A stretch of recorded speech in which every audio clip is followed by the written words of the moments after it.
Okay. All right. Welcome back for another episode. Thank you for tuning in of NB3 Sports Talk. I am your host, BZ, as usual. So we got some familiar faces on this week's episode. We got one new face here, two new faces actually. Got my good friend Obasi and my little brother Brian. So but just wanted to start by asking out how you guys are doing this week before we get into this episode. Hey man, I'm good. Everybody good. We still doing quarantine week.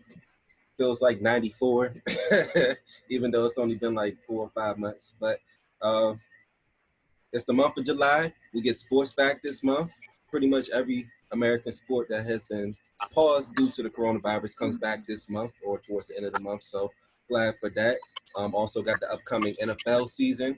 A lot of things went on since the last episode. We didn't record last week, so we got a lot of topics to talk about. And the main one, the biggest, the largest amount, the huge topic that been circulating this week is the Patrick Mahomes deal.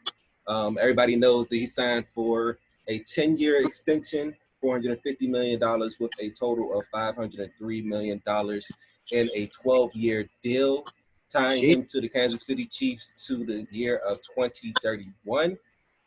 I just wanted to go down some of the breakdowns of his contract here. We got Mahomes is guaranteed $63 million, fully guaranteed, with a $141 million injury guarantee. So pretty much $200 million guaranteed within this deal. He has a huge cap hit in 2027 of $59.9 million that year. For a quarterback, for a player in the NFL, that's the highest ever. After the year 2025, he will not drop below $40 million a year. And he receives a $20 million bonus for AFC Championship wins and Super Bowl wins. I just wanted to throw these numbers and break that down for you just to give you a brighter or broader look at the contract in place. So just wanted to dive right in the topic. Do you guys believe that Mahomes is worth the money? And do you believe that this will end well? I want to just touch on something before I pass the torch here. I just want to say I truly believe Mahomes is worth the money. You could tell based off his first starting year, even when he was just, basically a rookie, didn't know much of the NFL. He was just out there throwing it, and it's just based off of arm talent alone. It doesn't require a lot around him. My boy Obasi and I were talking about it earlier this week. You said he needs speed. Doesn't need a lot of things around him. He doesn't need big name players and pieces. Just get him some speed, a decent defense, and just let him do what he does the last 2 years. I truly believe he's worth $500 million. I don't believe this is going to end well, however. I believe after or before around that 2027 year, they will, come to a situation to where either the Chiefs are not able to put the players around him, they're not competing anymore, or, the money is just inflated to where he's making $40 million a year, and that's nothing at that point. So it's going to come to some stalemate, but I just want to say I believe he's worth every penny of it. I hope that he gets every penny of it, and I hope it works out for him in the long run. Anybody can go. Yeah. All right. As I broke down to Brandon earlier this week, Patrick Mahomes is worth that. You are worth what they're going to pay you. So if they're going to pay you that's what you're worth. And technically, it is a team-friendly deal. If you look at the other quarterbacks that were drafted the year ahead of him or a couple years ahead of him that have similar contracts, essentially he has 4 years guaranteed on his 10-year contract, along with the 2 years that's existing off of his rookie deal. That makes his total guarantees of $184 million, which average out to about $30 million a year. It is a team-friendly deal. He only has the first 4 years and these last 2 years of his rookie deal, so 6 years guaranteed. They will renegotiate after that. However, if they don't, the cap will continue to rise and therefore it will still be cap friendly for the Chiefs, and they keep their nucleus together. He took less money, more than Russell Wilson, but less money than what he could have got to keep the whole team together. So they'll still have money to pay Travis Kelce. They'll still have money to pay Tyreek Hill again. Their running back that'll be coming up, they'll still have some money to put around them. When you look at the deal, when they say it's $503 million, yeah, that blows everybody away. But if you dove into the deal, no, it's not $503 million. This deal will probably cap out at $200 million. And because they'll pay after this 4th year, they'll pick up the 5th year, they'll pay him, it'll be $200 million. And then they'll renegotiate after that because that'll be 6 years into it. Right now, he's what, 22, 23. He'll be going into 29, almost 30. They'll renegotiate the deal after that. It just appears to be a mega deal because he put in the inflation clauses and it matches the salary cap to where, like Brandon said, if they continue to pick it up, he won't dip below $40 million. But with the salary cap continue to rise after COVID-19, that $40 million is going to look like a bargain. Yeah. So kind of like the Matthew Stafford deal. Yeah, it's a cap-friendly deal for the Chiefs. And what's his name? The coach, he got his quarterback and for the foreseeable future, and he ain't got to worry about changing them. Andy Reid almost guarantees himself another Super Bowl appearance in 6 years. I ain't say a win, but an appearance in these 6 years. So what you're saying is it will work out, the contract? It will. Well, do you think he'll play all the way through? Him being the person that he is, he will, but not on this contract. So you think they'll renegotiate and come to another contract? Once his money becomes unguaranteed, he'll be still doing well. He's the face of the NFL right now. As much as we want Lamar Jackson to be the face of the NFL, and there's nothing against you, Cordell, nothing against Neil or anything. A dude with dreads is not going to be the face of the white man's NFL. Clean cut Patrick Mahomes will be the face. I don't know. And this is nothing against Neil, nothing against Brandon, nothing against Brian, nothing against Cordell. But if they took a screenshot of these 6 people on this thing, the dude to my left, Abasi Bryant, will be the spokesperson for this group. That's who the advertisement will pick, the dude in the collared shirt. And that's what they doing in Madison Avenue. No offense. The ball can ball out, but he will not be the face standing up there at the podium with plaits in his head and gold front.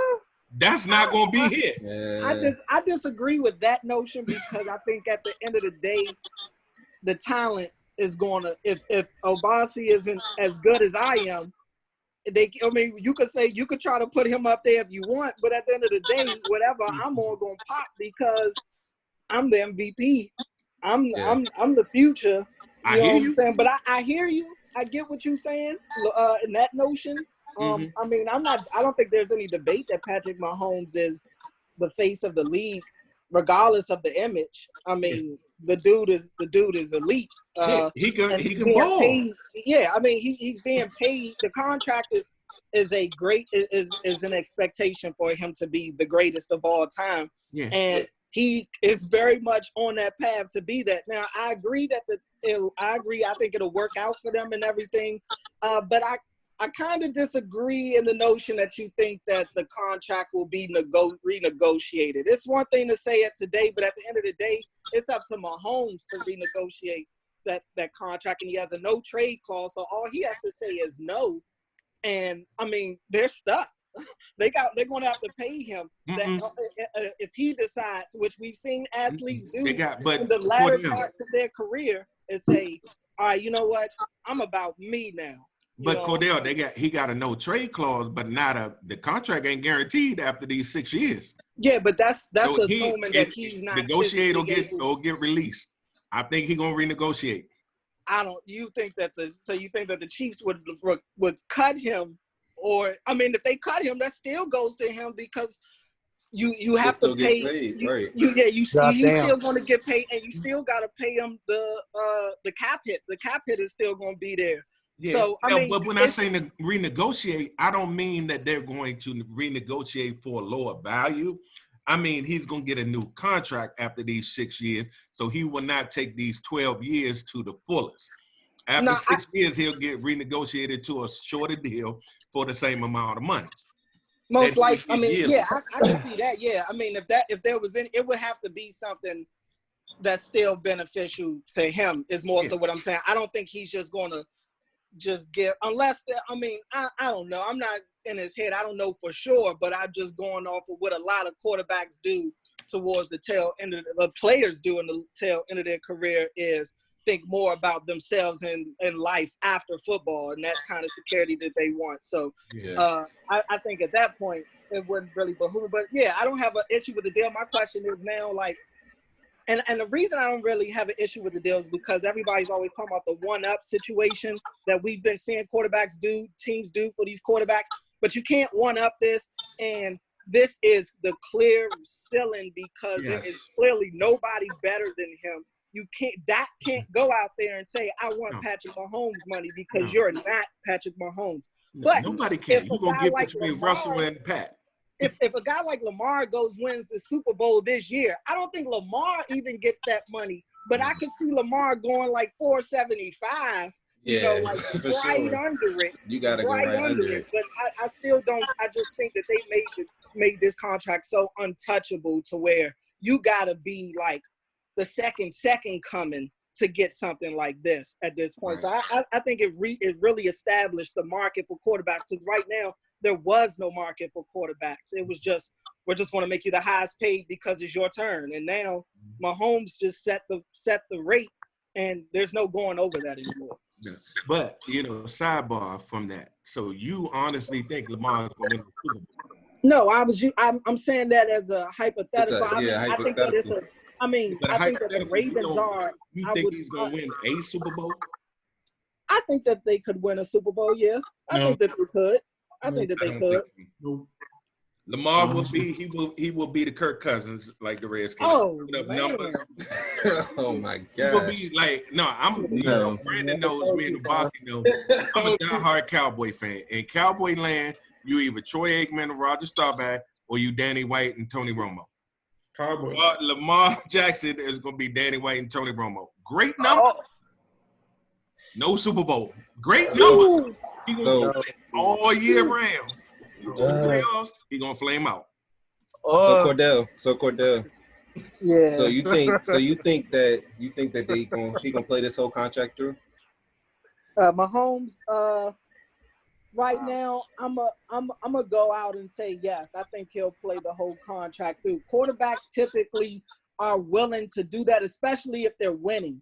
We see quarterbacks are okay with sticking with one organization. An organization is okay. When you get a great quarterback, you keep him. That's what organizations do. It's not like the running back position or the wide receiver or DB. It's not as much of a revolving door when you're great. Right, so they're not interchangeable. I got to push back on that one. I mean, just because you're a great quarterback doesn't mean. Teams re-sign good quarterbacks. It doesn't necessarily mean that you're gonna play your contract through, because most of the greats get re-up, about 2-3 years out. They don't even let those players hit the market. So that's why I'm of the assumption that he's not going to finish his contract at all. I mean, under that notion, when they have to re-sign, yeah, but even though they have to re-sign, they still stay. I mean, Breeze has been with the Saints how long? I mean, Brady spent almost his whole career with the Patriots. I mean, Brett Favre didn't leave until the tail end of his career. I mean, when you look at great quarterbacks throughout history, they're typically with one team, and then they'll have that second team on the last wave. Like Brady. And soon to be Aaron Rodgers. Russell Wilson still with us. Right. I mean, Aaron Rodgers. I mean, that's what I'm saying. Like, these guys stay when you get a great – because these guys don't fall off the trees. They don't fall off the trees. If you got to pay to play. So at the end of the day, if it comes down to money, then you don't want to win.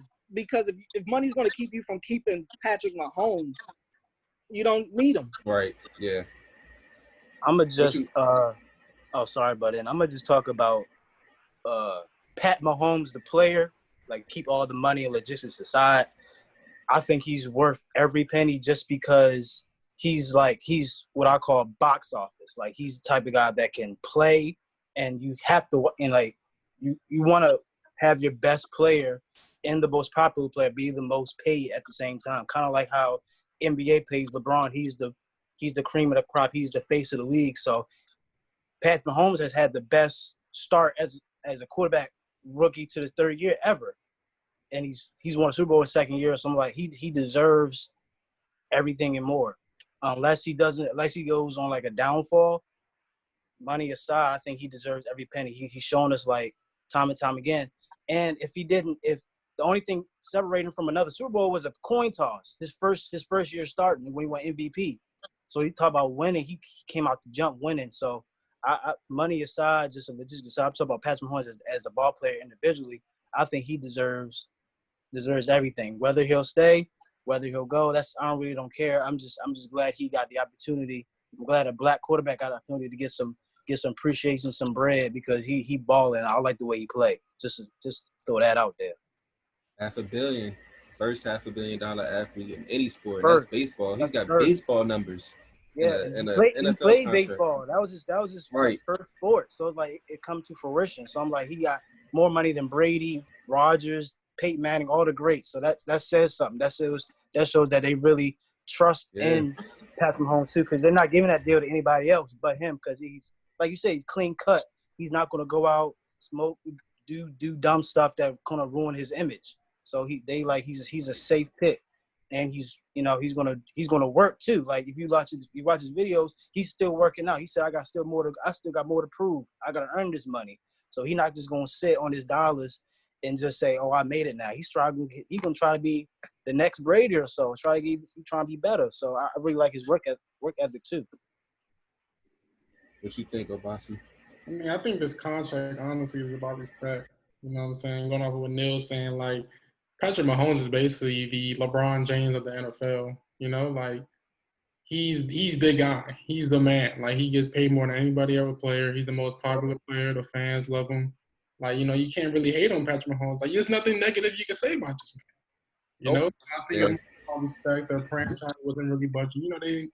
Some other franchise in the NFC East, they really don't know. They teetering. You know what I'm saying? But we're gonna get to them later on. But I'm just saying, like the Chiefs, they was ready. They know this. They know he's the man. They know he's gonna win Super Bowls. They know he's gonna win MVPs. So it was like it was really no burner. Anyone who's like, looking at this deal like it's a bad deal, I think it's fools, man. I mean, Patrick Mahomes is that guy. He's gonna win multiple Super Bowls, multiple MVPs. He's gonna be the franchise for years. I mean, I'm just excited to see what he does. So you think the contract you think gonna play through, or? I mean, like, we mean play through. Like 2031. You think he's gonna play through that? I mean, I think he'll still be with the franchise because, I mean, he's 24 years old right now. 12-year contract to be 36-year-old. You see guys like Brady. Brady's 42. Drew Brees is 41. So, I mean, quarterbacks are playing into, right, Aaron Rodgers 40s right now. Aaron Rodgers intends to as well. Russell Wilson intends to as well. So, it's not going to be surprising for see these players or Patrick Mahomes going to his 40s. I think he'll be another Brady guy just because he's a great. But he may stay with the franchise for at least about 18, 19 years. God willing, any injuries or any other catastrophic situation. And then, until in his career, maybe he'll dip to some other team. So, but he'll be a Chief for a long time. Like, barring any injuries, he's gonna until our kids are going to like high school or something. That's he's gonna be our kids, Tom Brady. Why? Yeah, he's gonna be. Nah, for sure. For sure. I think you mentioned. I think Big Nate mentioned a couple episodes ago how the next generation is going to be looking up to the Zion Williamson and the John Morants and the Jason Tatums, and we went with the Kobe's. You got a little bit of AI, Vince Carter's, and LeBron's. That's really crazy how to think about it. Like I'm just looking at my brother too. Like he's LeBron's his best player because that's all he's seen. He's born in, around that era when LeBron was just winning, and we seen players before LeBron, and we like, well, LeBron, he's got some competition. We about to be old heads. Yeah, we are about to be old heads. But I want to hear LeBron James better than everybody. Like, who your team is San Diego, right? All day. Right. Cordell, what's your team? The Washington. The Washington. I don't know. The Red Tails. What's your team about? I roll with the Eagles. The Eagles. Okay. So, and I already know Brandon and Brian and myself. So, out of all six of us, the only person that has seen a championship Only two people on this screen have seen championships in their day. Myself with the Cowboys, all 6. Abasi with the Eagles. None of the other 4 has seen this squad. I seen the Super Bowl. I seen the skin Super Bowl against Buffalo. I was alive for that. Okay. You were alive for that, but were you a football fan in doing that? Yes, I would argue that I was. I would argue that I was a football fan back then. I would, honestly. My earliest pictures or any recollection I could think of, I've always loved football. So I would argue yes. And I know my father watched it, so I know I was watching. Okay. We'll give you that one. You was probably 1 or 2, but we'll give you that one. let me hear from B down here. What you got to say, B? You've been real quiet today. You got a lot to say. Yeah, I do think so he's a little tired. I do think Patrick Mahomes' contract is well deserved, because you cannot tell me out of the 2 years that he has been in the NFL, he has not been the best player in the league right now. That's true. You can't. And then again with his image, I can tell you he hasn't, because he's been in the NFL 3 years. Nah, you talking about the 2 years he been playing. I know, I'm just messing with him. I know. I forget about the rookie. Year. But yeah, and again to his image, he has one of the best images in the NFL. Again, he doesn't do anything dumb. He tries to keep his image, and people like that. Do I think that he's going to stay with the Chiefs long term? Yes, I do. Do I think it's going to be good for the Chiefs? No, I don't. All right. Because eventually you're going to run out of money. You're going to run out of money. To argue that, the cap raises every year, especially with the TV deals that's coming up in the next 4 years too. They're going to get a lot of money. I think, that'll be the $40 million that he makes a year in the 2025, and that, that'll be chump change, like, in terms of quarterbacks getting paid. You need to find a way. Patrick Mahomes got his money. Everybody else will follow suit, or they will replace you. How you can't find another Patrick Mahomes? You can find another Sammy Watkins. Well, you I can credit. Arguably find another Tyreek Hill. You can arguably find another Travis Kelce. You cannot find another Patrick Mahomes. I would say I'll credit management in this. They moved swift and quickly. He had 2 years left on his deal. They didn't want to face that time where he's in his last year, and then you like, okay, he done won 2 Super Bowls now. And now you got to pay him more money because he done won 2 Super Bowls, 2 MVPs, 2 Super Bowl MVPs, and now it's just like, all right, that $500 million contract that they offered him now would have been $600 million or more, because of the cap inflation and everything. So I credit the management on moving quick on this. This was smart. They locked him up. They played no games. I mean, like Brian said, he's been an MVP first full year starting. Neil said he was a coin flip away from the Super Bowl in that year too. He was down about he was down 10 points with 6 minutes left in the fourth quarter of the Super Bowl. Came back, won the Super Bowl MVP. That's already after beating deficits against the Texans and the Titans in the playoffs. So it's a lot. He showed a lot this year, especially with the injury, the adversity. He had a lot of pressure going up against Brady and them. Can he beat them this year on top of the knee? And then he just went out there and beat all these deficits. I really credit management, and I really hope this works out for him. I'm glad to see, like you guys said, an African-American quarterback get paid $500 million in the sport of football, where people act so scared to pay people. And speaking of people being scared to pay people, I know my father and I have spoken about this. He basically said that the Cowboys should have done what the Chiefs did with Mahomes with Dak Prescott, in terms of locking him up after his 3rd year in the contract and not letting it get to this point. And just think about, what you could have signed Dak for per year at that point versus now. So this prompts my next question. As the franchise tag deadline approaches next week, I believe it's next Wednesday at 4:00, NFL deadline. Will Dak Prescott get signed long term to the Dallas Cowboys, or are the Dallas Cowboys willing to ride out the franchise tag? I wanted to add my piece. I know a lot of people have a lot to say about this, but this is my logic on it. Dak deserves around $35 to $37 million a year just based on the salary. Not saying that he is a top 5 talent quarterback, because I don't believe Dak Prescott is a top 5. He is a top 10 talent, maybe, or around that in terms of talent. I'm not saying performance. I'm just saying, in terms of throwing out and throwing the ball. But I will say that Dak Prescott's performance has earned him the money. I don't think Dallas is willing to go with the long-term contract because two things actually.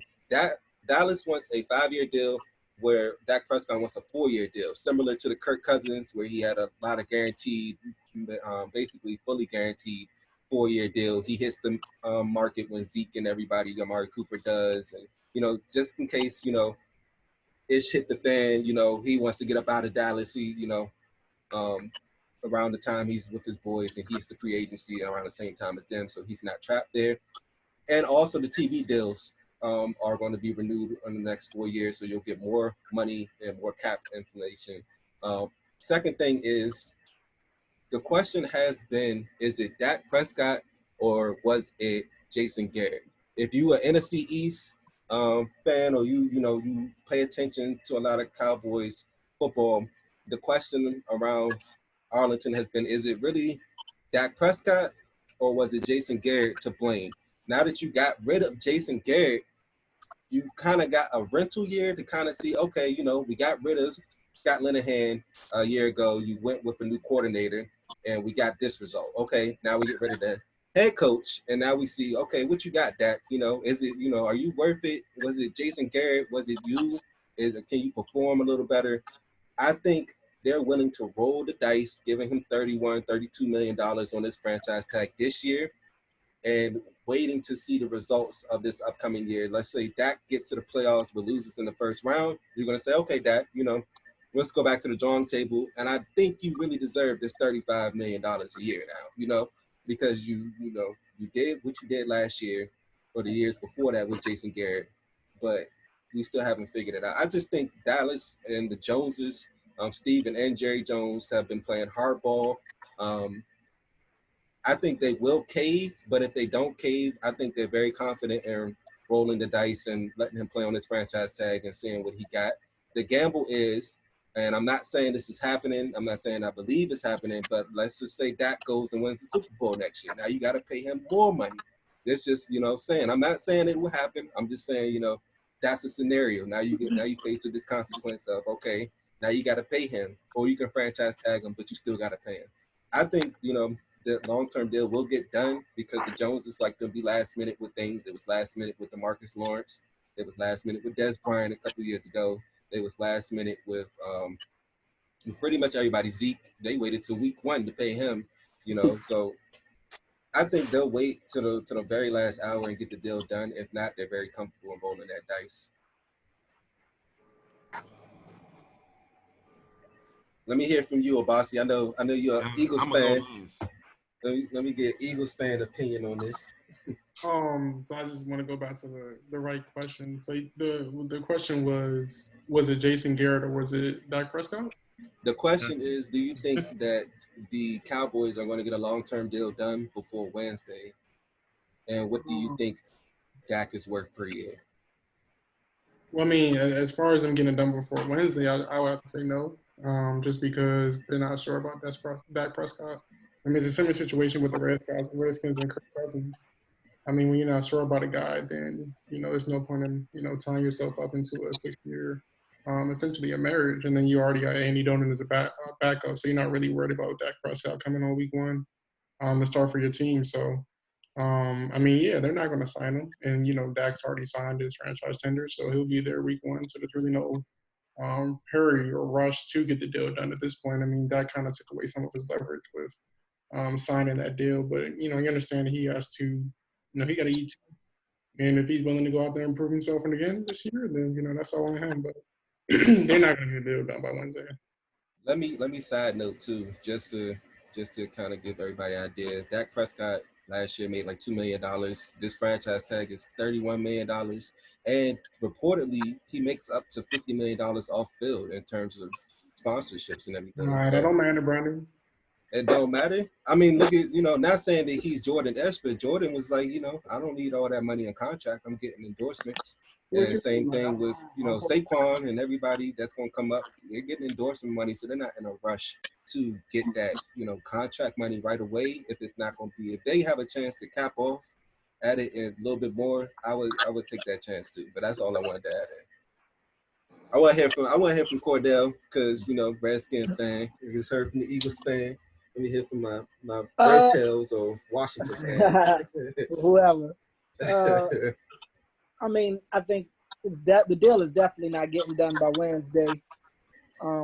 It's clear that Dallas is not sold on that, and I think that the Cowboys are in a situation to where, honestly, they don't have to pay top dollar at the quarterback position.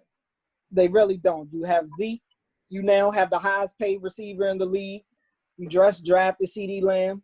Your defense is pretty young. You did lose Byron Jones. I mean, I just think with Andy Dalton sitting there adds another dynamic because, I mean, it's a guy that's proven, not saying that they're ready to just give the keys to Dalton, but it just makes it so that they're not really in a rush.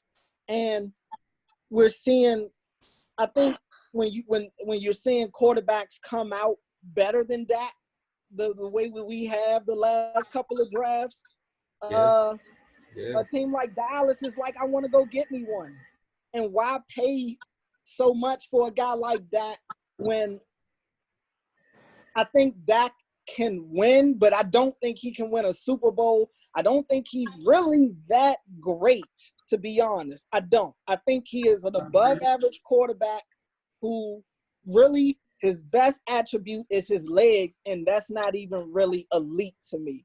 You know what I'm saying? So, I mean, he's got good third down legs. He's got good get-out-of-trouble legs, but he's not Lamar. He's not, you know what I'm saying? I just don't think he's elite at anything.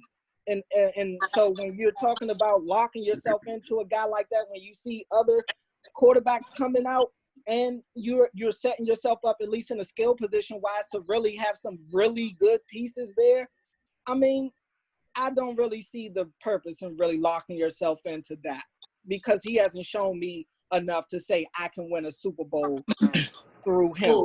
But I would say, I'm sorry, but I would say it's my opinion that you should lock into that. And I'm not saying that because I'm an Eagles fan. I feel pretty confident going against Dak Prescott. I'm saying that because, I mean, good quarterbacks get paid every single day. It's not just the great quarterbacks. Matthew Stafford. No, right. But he don't want, obviously, he's not going to get Patrick Mahomes money. I'm not saying Dak shouldn't get paid.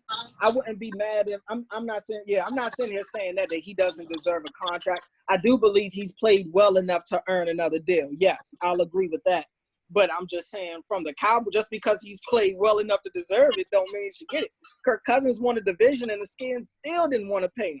You know what I'm saying? So, I mean, it's not just about you being good enough. It's also about, are you good enough to win a Super Bowl? Because that's the goal here. You're not just paying for good. He's good enough. So let me ask both of you guys. What do you guys think? Well, first of all, side note, Obasi, you talking about you confident. You're not because you're saying you're confident. Boy, you got one win in 2 years against the boys. Talking about them Philly Eagles.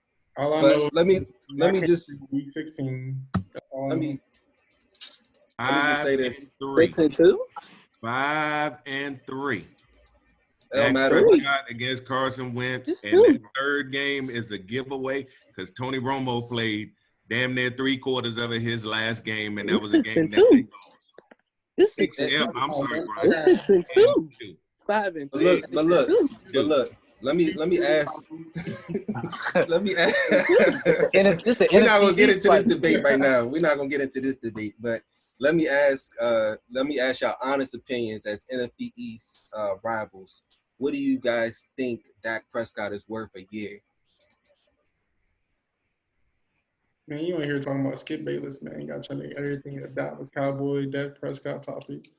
No, it's just one. I mean, we got the deadline next week, so that's why we talking about this. Talking to the lawyer of Bossy Bryant. What would you negotiate, Mr. Lawyer, getting your 4% of this yearly contract? What would you negotiate? I think he froze. He froze on that one. What you got, Cordell? What you got? Again, I don't even have an issue with the number you've been throwing out there, like the 31 to 35 or something. I don't really have an issue with that. I don't have an issue with him getting a new deal. It's just the fact of I don't want to give it to him. You feel me? But what's stopping you? I don't want to give it to him because I don't feel like I feel like he'll be worth the deal, but I don't think I'm gonna win a Super Bowl with you. Point blank. That's just the reality. I feel like. So do you think he'll be able to win a Super Bowl? They'll be able to win a Super Bowl, like you said earlier, when you were speaking, especially with the quarterbacks coming after Dak, the year after you have Watson. You got, everybody's not sold on Baker Mayfield. You got Josh Allen, but you got Mahomes in that same draft. Mitchell Trubisky winning that draft. And you got just think if the Cowboys needed a quarterback, they could have got Lamar. Lamar was sitting there. But they didn't. You telling me you don't think the Cowboys would be better with Lamar? You don't think that's an upgrade than Dak? I think Lamar, not with Scott Linehan running the show back then, and when Lamar was drafted, that would have been his show right there. Well, I'm gonna say this. This is considering you building a scheme around Lamar, because I think every Cowboy fan tells me that the offense runs through Dak for the life of me. I don't know why it does. I don't know why it does. Who says that? Every Cowboy fan says that. And honestly, I always felt like Zeke don't get the ball enough. To be real with you, I always felt like he don't get the ball enough. He don't. That's why I kind of agree with them that you can kind of make the argument that they put the ball in Dak's hands to go win it. I think if you're going to put a scheme together around either one of them, and you put a scheme around Lamar, oh man, with Zeke, you'd have to.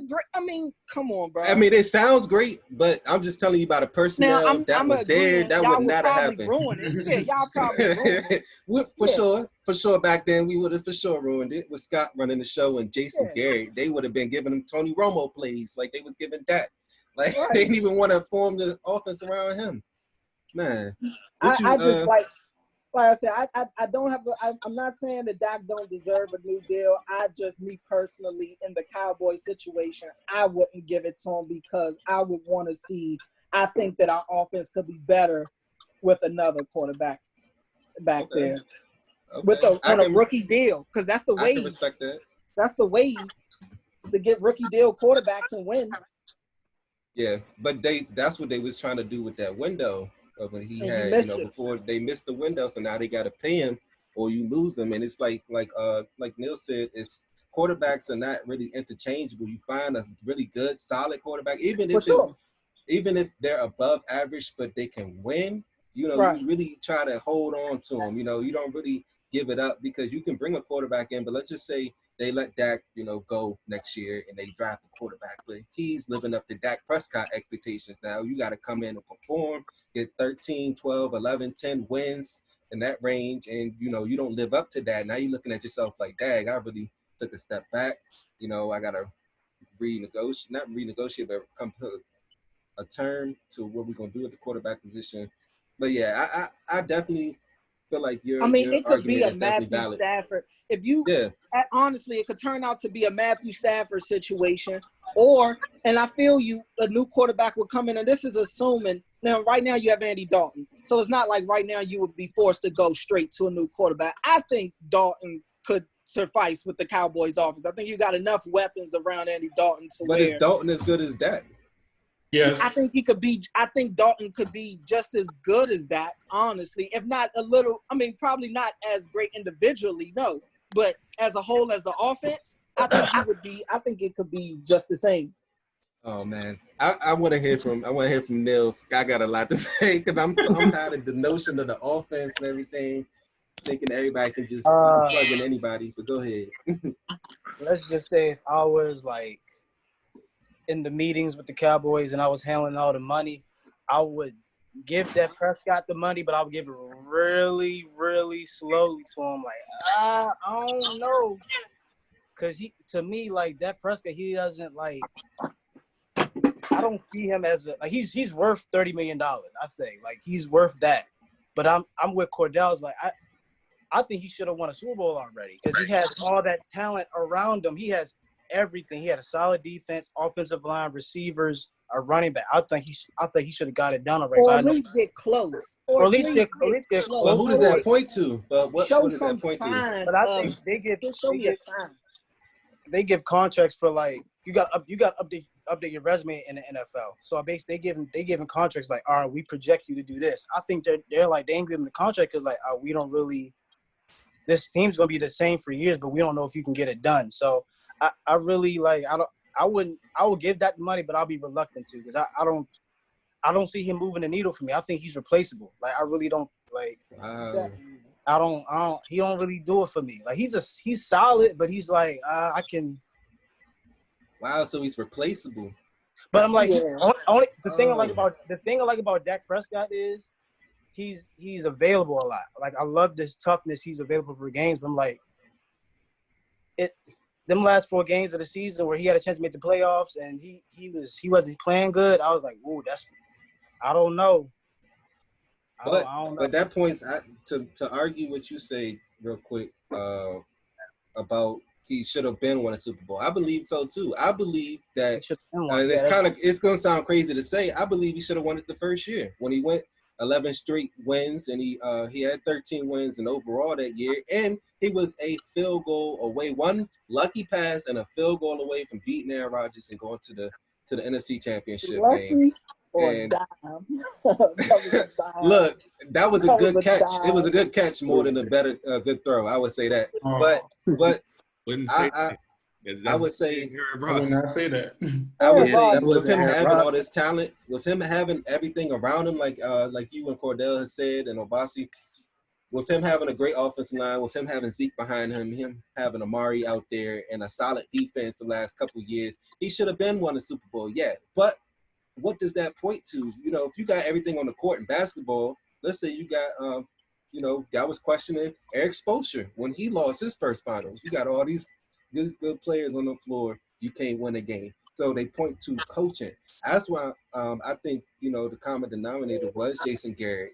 And I think they're going to take this as a trial year to see, okay, Dak, you want this much money. Jason Garrett's gone. So you got to show me. Yeah, it's all on you now. So I think that's why I think they're willing to go ahead and say, okay, they already signed it. Like you said, he lost his leverage, Obasi said.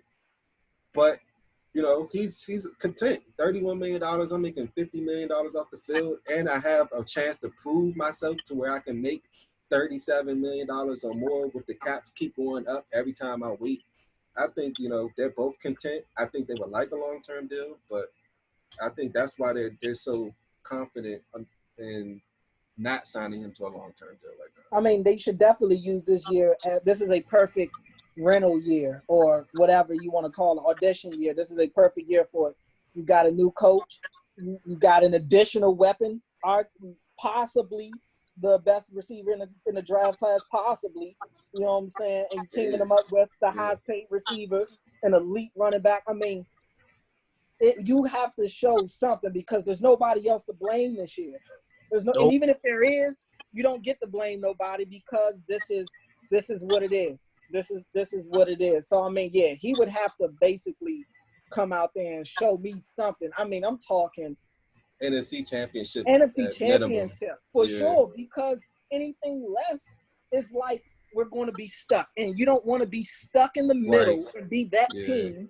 And then you locked into this quarterback, and you're still stuck. You're paying all these guys, and you're stuck in them. But that's what I envision with Dak. I just envision being stuck. That reminds me of real quick before I let B go. It reminds me of the early 2000 Philly Eagles, where they had Donovan McNabb, and they was getting to this one spot every year, and you getting stuck. You winning the division, you beating everybody, and then you get to this one spot and you pay Donovan McNabb, but you can't get over that hump of getting to the Super Bowl. Then when you get there, you can't beat the Patriots in the Super Bowl. Yeah, I definitely agree. I think it's funny that you brought that up, Brandon. I think we should all acknowledge how the Eagles continuously got stuck in the NFC Championship game. In comparison to the Dallas Cowboys, who are continuously getting stuck. I would rather get stuck in the NFC Championship. Yeah. I mean, I think that's would you though? Would you? I think that's worse. I think that's worse. Yeah. I mean, if you're especially if you're in a contract situation, oh man, you just lost 3 straight conference championships, and then your quarterback's in a contract year. Like, right. I wouldn't know what to do. I wouldn't know what to do. You're really telling me that losing your season like on 3 consecutive that's not years? Great.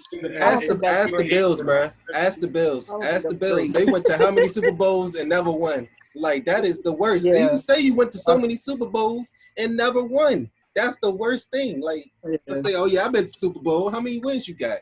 0. I went there 4 times and got 0 wins. I think as a fan, I more so like my team to win. I'm only a fan of winners. Once my team begins to lose, I jump ship. Oh wow! Oh wow! Like, I would much rather my team in the NFC. Hey, at least he honest. He honest yeah, with it. he just with just it. let it be known. Oh God! Honest. What Man, you? I should have left my team a long time ago then.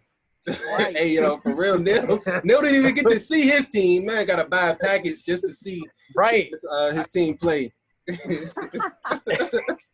Look, man, I wanna hear from B before I let Big Nate go. To Cowboy fans. The Cowboy fans talk. Yep. Yes, Dak Prescott is worth the money. Dak Prescott is the best quarterback in the draft. In the draft that he was selected. Who else was in this draft? Jared Goff, Goff, Carson Wentz. Jared Goff, who's been to a Super Bowl. Sean McVay. And he folded in the Super Bowl. And I don't know about Folded in the Carson Super Bowl. Folded in the Super Bowl. Carson Wentz got carried to the Super Bowl. And I would argue Carson Wentz is that. And I think Carson Don't say that, Obasi, bro. Don't say that, bro. No, he don't. No, he don't, bro. How does that happen? He has a championship. He is a Super Bowl champion. Right. He didn't earn that ring. No. Hold on. Carson Wentz was going to win MVP that year had he not. Okay, I give him that. I give you that title, but he ain't earned his Super Bowl. It was the 5th all. He got him there though. I mean, but they wouldn't have been there without him. They wouldn't have been there without him. Yeah, y'all need to address him as such a Super Bowl champion, Carson. But go ahead. I'm not investing him that way. No way. Brian. Go ahead. And if Jared Goff and Carson Wentz got paid, then you need to pay that. And like again, Brandon said, say Dallas wins the Super Bowl. That's going to make it worse.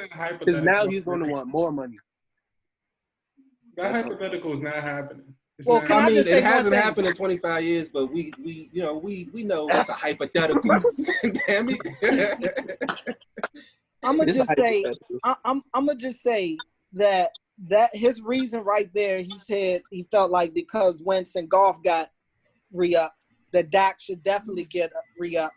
But I would use a guy like Jared Goff as an example as to why you shouldn't re-up on Dak, honestly, because you can get Jared Goff is overpaid, regardless of whether the cap is going up or not. I don't think Carson Jared Wentz Goff too. is worth that contract. You could get somebody else in there, and I think that the Rams could have been good. Now the Rams are going down. Honestly, they're free falling. They got rid of everybody. They're free falling right now. I mean, but I think that's a similar situation how it would be giving Dak the contract and getting Jared Goff. You could get somebody else in there. But whose fault is it that the Rams are going down? It's not Jared Goff's. I mean, I would say they had a Super Bowl window. Remember? But Jared Goff is also not good enough to pick the Rams up. He's not good enough to carry the Rams. He's not good enough to make them better than they actually. But how many quarterbacks are good enough to carry their Russell? There's quite a few. Yeah. There's a few of them. Yeah, quite a few. Let's go ahead and name them. Russell Wilson, Matt Ryan. Aaron Rodgers. I would even make the argument Matt Ryan, Drew Brees, Matt Stafford, Patrick Mahomes, Matthew Stafford has done it. Eli Manning has done it. My quarterback did it. Tom Brady's done it. Shoot. There's a lot of quarterbacks that have played better than the capabilities of their offense. I mean, honestly, that's why the Chiefs feel comfortable paying Patrick Mahomes. I feel like because if they have to, they can plug and play, and he'll get them the ball. That's at least their logic. You know what I'm saying? But yeah, that was my only thing about that. Let me say something real quick before I toss it over. Just to piggyback off what Brian said, when you got two players that went in the first round, back-to-back picks that got paid, and they, I would say at the time they deserved their money just based off of Jared Goff going to a Super Bowl. You definitely want to get him locked in before you get into a contract situation to where you have Dak in his final year and you're looking to pay him. They did the same thing with Carson Wentz. Even though Carson Wentz didn't play and actually earn a Super Bowl, he is a Super Bowl champion. But I'm not going to say that Super Bowl champion Carson Wentz because he didn't play that. The Eagles honestly don't even get there without Foles. Let's just be honest. Like, I don't think Carson Wentz goes into the playoffs and plays good. What? Like, he was killing that year, bro. I don't think he does. I don't think he does. It really doesn't matter what Brandon thinks. I mean, it really matters what happened. But look, what I'm saying is, my point is, if you got Dak who's drafted with 135th pick, 4th round, and he's had 44 wins, which is second most only to Tom Brady, who has 46 wins in the last 4 years. In his last 4 years of starting, he has 44 wins, which is the second most in the NFL. If you take out Tom Brady, that's the most. So you say he wins. He doesn't have stats. I'm not saying he's good talent like Carson Wentz is, where I think, Carson Wentz was the best quarterback in that draft. I was saying the Goff should have been 2, and Wentz should have been 1. But I won't give Carson Wentz his credit, and I won't say he's lived up to his contract just because he played in his first playoff game this year and lasted a half. Not saying that's his fault. Because it's injury, but he lasted a half. So you don't have any playoff experience, and then you give him all this money. Yes, he does have a Super Bowl, but I think Dak deserves, to get paid. I don't think he's an elite quarterback to where you're talking about Russell Wilson and Mahomes and Lamar Jackson. Deshaun Watson still needs to get paid. We haven't even talked about that, So I agree with it. I think, but what you accuse Carson Wentz of possibly doing is what Dak has. You just named all his wins, and he hasn't even gotten to a conference championship yet. So that screams to me that's twice. Yeah, he has, but that screams to me that he gets to the playoffs and it's like the door is shut. That's what it sounds like. It's a lot of regular season wins and a lot of NFC East wins. Let's not get that twisted. He eats off the NFC East, but when he goes outside of the NFC East, they're a different team. Let's not get that twisted too. I'll give you that. You don't win the big game, man. You don't. Let me hear from Big Nate. I know you got, we've been doing this for years. I want to hear what he say. Well, first, let me dispel the rumor against Mr. Glass. That's why I call Carson Wentz. Mr. Glass. As a football player, is what I teach Brian and Brandon is availability. The brother Carson Wentz has not been available, so we can throw him out the window. Stat for stat, look at the numbers. Dak Prescott has beat him in every stat. He leads him by 1 interception over the last 4 years, but Carson Wentz has played 8 fewer games than Dak Prescott. So what does that say about Carson Wentz's accuracy? He beats him in yards per throw. He beats him in wins. He beats him in yards per game. He beats him in touchdowns. He leads him in interceptions, but he's played 8 fewer games. Now let's go on to the playoff wins. Carson Wentz is 1 for 1 in the playoff. The last game he got knocked out of. The championship run, he got him to the next to the last game of the season. Nobody knows if he would have got him to the NFC championship game. So as Cordell says, that has not got him to the championship game. Neither has Carson Wentz. So that is 1 and 2 in the playoffs. Carson Wentz is 1 and 1 in the playoffs. So they basically scratch each other out. Now you could throw in Jared Goff. Jared Goff is good. I give him that, but he got exposed because as I taught Brandon and teaching Brian, once that microphone and Jared Goff's helmet goes off, he does not know where to throw the ball. Sean McVay tells him where to throw the ball. If you look at Sean McVay's position on the field, he's about 30 yards from Jared Goff. He tells him where to direct the ball and where the single coverage is. If you move the coverages around, which Bill Belichick did in the Super Bowl, it confused the boy. The boy had 3 points. How the hell you shut down the number one offense to 3 points and you got a top flight quarterback who was the top in the draft pick? Carson Wentz should have been the number one pick overall. That's just point blank. They get the argument that Carson Wentz is better than that because Carson Wentz looks better throwing the football. He's your prolific quarterback, 6'6", 6'5", 6'6", 230 pounds. He looks good throwing the football. He's Mr. Glass. Cordell says, well, he's nobody. Dak is not running like Lamar. Nobody runs like Lamar. But does Dak get the first down when his big chunky ass got to get there? Yes, he does. Right. If he got to run over somebody in the process or whatever, he gets the first down. Does he get in the end? Yes, he does. That's all that matters. Does he win the game? That's point blank. Now, does he deserve his contract? You are what they pay you. They should have paid him after year 2. They could have paid him at $24 million a year and saved a ton of money. They wanted to lowball him and try to figure out what the thing is. Do I believe he's going to get paid before the deadline? Most definitely, because they do not want that high number going into that, because then Dak is going to perform that, and then he's going to take the franchise tender again next year, which will be about $40 million, and then you'll be looking at a Kirk Cousins type of situation. They're trying to work out paying him. They want to stretch the money out over 5 to 6 years, so it's a less of a cap hit. Dak wants 4 years. That's the bottom line. 4 years, new TV contract coming in, boom, let's go that. The thing that's a little bit of a play in there is COVID-19. The salary cap is not going to raise up next year. It may decrease. It's not going to, because the revenue for the owners just not going to be the sidebar interview revenue that they share and everything is just not going to be there. So it behooves that to take his money right now and the Cowboys to get to this 4 years. Do I believe Jerry Jones will cave? Yeah, he going to cave.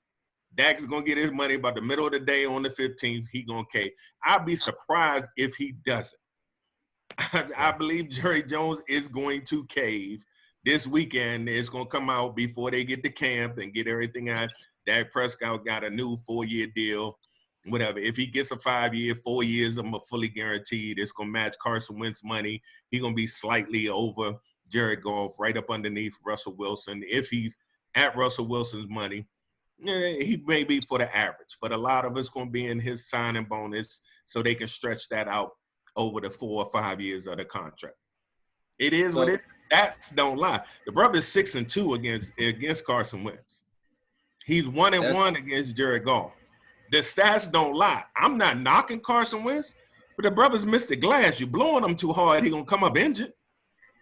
And Dak Prescott has been there for every single game in this 4-year career.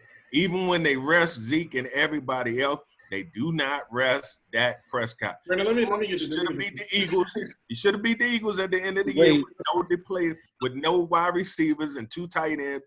You should have beat the Patriots when he went up there. But how much of that was on him and how much of that was on play calling or whatever? At some point, he should have audibled out of this and be like, nah, I'm taking this. I'm running this. Zeke, we giving you the ball or whatever. But how much of it was not him going for it? And, Mr. Clapp was over there. And that's why I called Jared Goff. Jason Garrett. Clapp. That he claps for everything. Oh, good play, good play. Nah, that ain't no good play. You messed that up. I need somebody to tell you that. No, I need you to veto the play. No, I'm sorry, Scott Linehan. It's 4th and 1.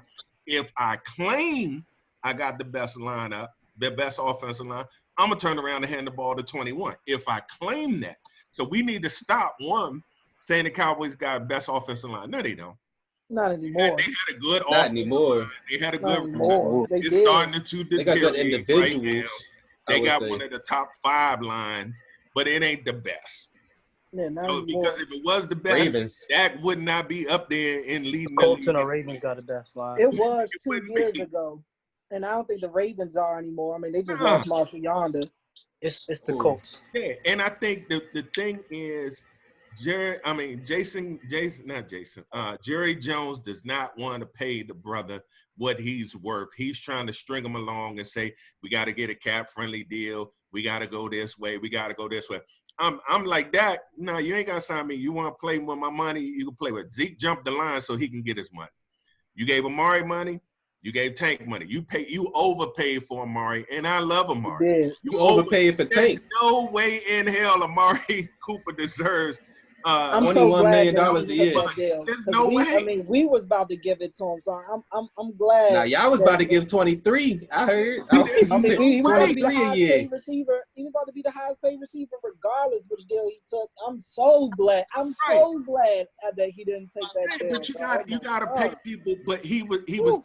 His agent Abassi was able to negotiate that. So I'm going to go with the deal Abassi negotiated for me. Abassi negotiated $100 million. I'm taking $100 million. Oh, yeah. I mean, I'm not mad at him for taking it. I'm not mad at you. I'm going to get that money. But does he deserve his money? Absolutely. He has done everything that you asked him to do. 13-3. He went, 9 or 10-6? 9-7, 10-6, 9-7 with Zeke missing 6 games that year. And then he turned around, he went 10-6. 10-6. After starting 5-7. Yeah, with 10-6, and then he went 8-8. Now, sure, some of them games he could have won down the stretch. They lost some games that they shouldn't have lost. They should have beat Minnesota. Should have won that game. Let's talk about that. But let me say talk something about that real one. quick. Should have done that game.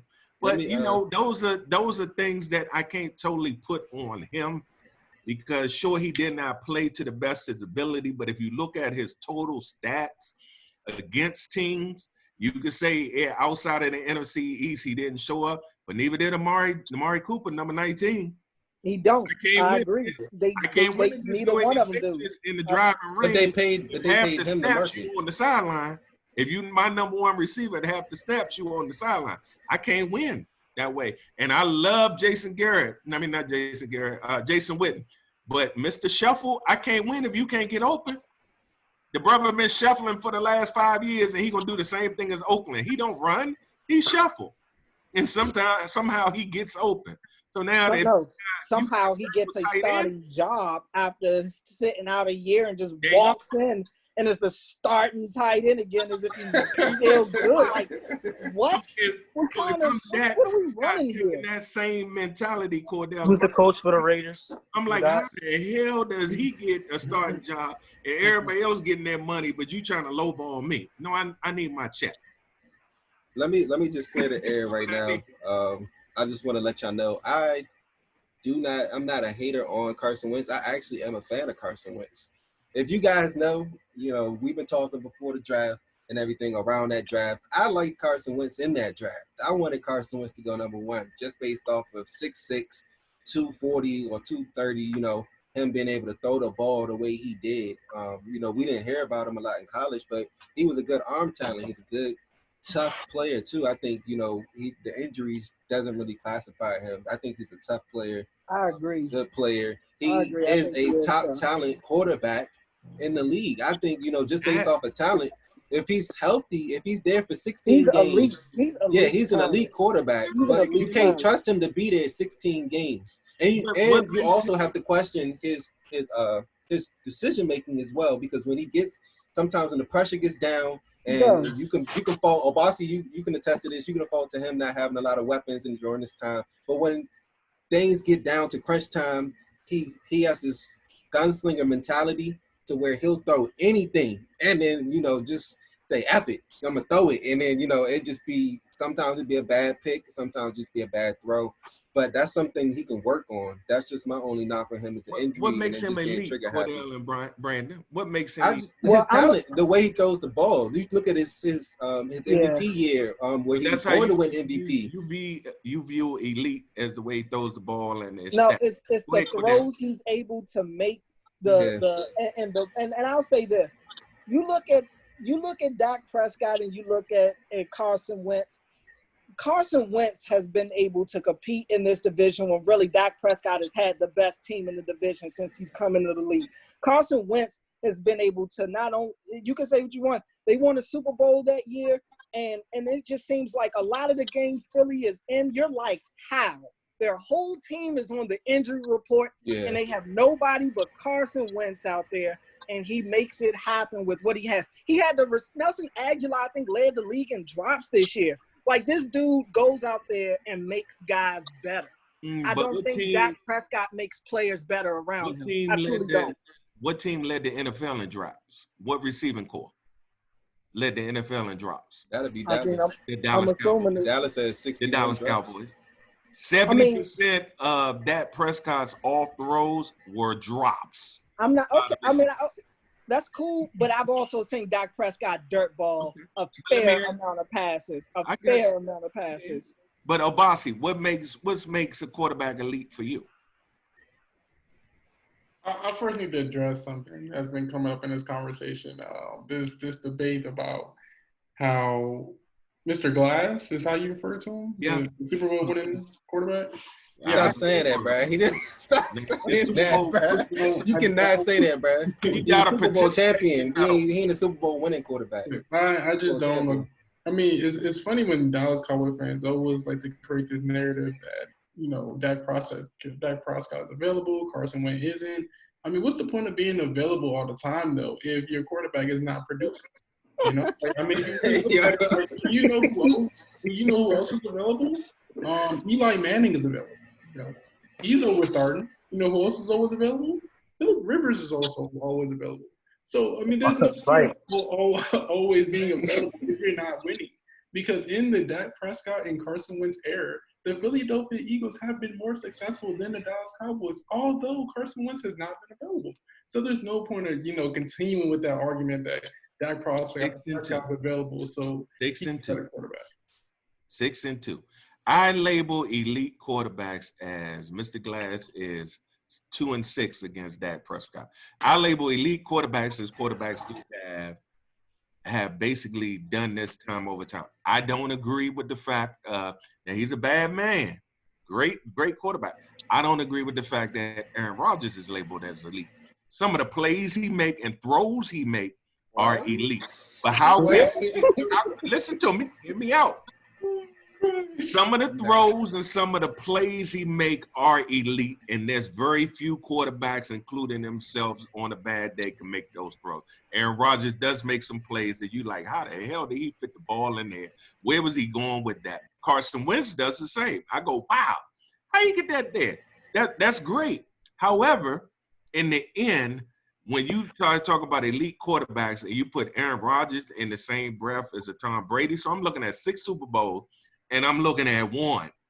That's a team award. Yeah, I mean, football. Come, that's what I'm saying. That's what I'm saying. Football's the ultimate team sport. But that's what I'm saying. Elite is. So I'm looking at 1 Super Bowl versus 6, but I'm gonna put him in the same breath. We're talking about elite. Wait. We're talking about elite at the position. He is an elite quarterback. He's not better than Tom Brady, but he's elite. No, yeah, he doesn't have to be better than Tom Brady, but I would argue that he has better arm talent than Brady. I think that he can make. There's no pass that Tom Brady can make at any point in his career that Aaron Rodgers can't make. You know what I'm saying? Like that's what I establish as elite. Elite quarterbacks is quarterbacks that do things that not everybody can do. So let me ask you this, Dad. Let me ask you this. Since you say Aaron Rodgers isn't elite because he got 1 Super Bowl and you classifying Tom Brady as elite, what about Russell Wilson?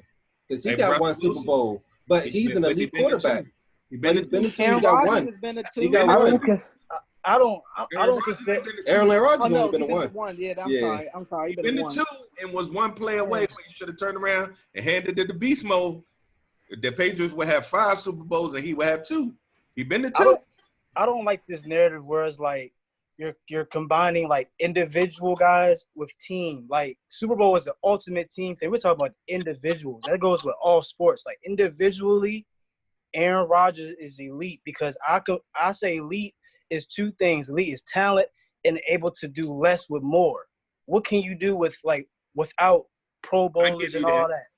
Like, can you uplift your team and that's what makes you an elite superstar player. The players that can't uplift their team to, like, say somebody get hurt and they still win or they still overcome a deficit or something. That's an elite quarterback combined with talent and able to do less with more. That's to me. But like this whole thing, like you got to win Super Bowl or a championship to be considered elite. I don't like that because in football, you can lose. Patrick Mahomes just proved it. He was elite his second year, but he didn't get Super Bowl because of a coin flip. Yeah. So I'm just like, and the offsides. Don't forget the offsides. You can't really say that. I don't forget really the like that offsides because they did get him off the field, but Clark was offsides, and they had to redo, and Tom Brady connected on. I mean, by that point, it was over. They had just drove up the field. I give you that version of it. So I will look at that. I give you that version individually. Yeah, individually. Aaron Rodgers can be considered elite. I give you that. Yeah, however, let's flip it. Case in point from that, Carson Wentz, I feel like has done more with less. I just don't think you can say. I don't think we can look at Dak and say he's done more with less. Because for the most part, everybody, his guys are there. But with Carson Wentz to get to that elite status, as we're gonna label Aaron Rodgers, he got to do it. No, I'm not. I mean, I'm not saying. I'm saying that I think he has elite talent. I'm saying I think he has elite talent. I don't think he. We could put him in the Aaron Rodgers category yet, but only because he doesn't stay healthy enough to put together the resume. It's strictly health that keeps him off that list. Right. There are only 5 elite quarterbacks in the NFL, really. Like, there's only 5 elite. It's only a handful. It's like that's how it should be. Everybody can't only be 5 elite quarterbacks. Yeah. But I will say that he has done some good things. I never knocked Carson Wentz. He has done some good things. However, I do not. When we started this conversation, you were asking, well, do you think the Patrick Mahomes deal was good for the Chiefs? Let's look at it honestly and objectively, Abasi. Do we think Carson Wentz will play out his deal? No. Do we think Aaron Rodgers will play out these last 3 years of his deal? They have basically drafted their backup plans, both teams. Let me just say this. Let me say my last argument. Yeah, but I mean, to go with what Neil said about individual and team, and doing more with less. And like Cordell just pointed out, Carson Wentz has done more with less. But you look where Carson Wentz came from. Went to North Dakota State. He wasn't he didn't have the best of talents, opposed to the Dak Prescotts and the Jared Goffs of that draft. So, and to come to a team where you don't really have a lot. Yes, you got big name receivers, Alshon Jeffrey, and then you had Deshaun Jackson this year. He had him. But they didn't have, like you said, they didn't have him. So he's used to doing more with less. You're talking about Carson Wentz.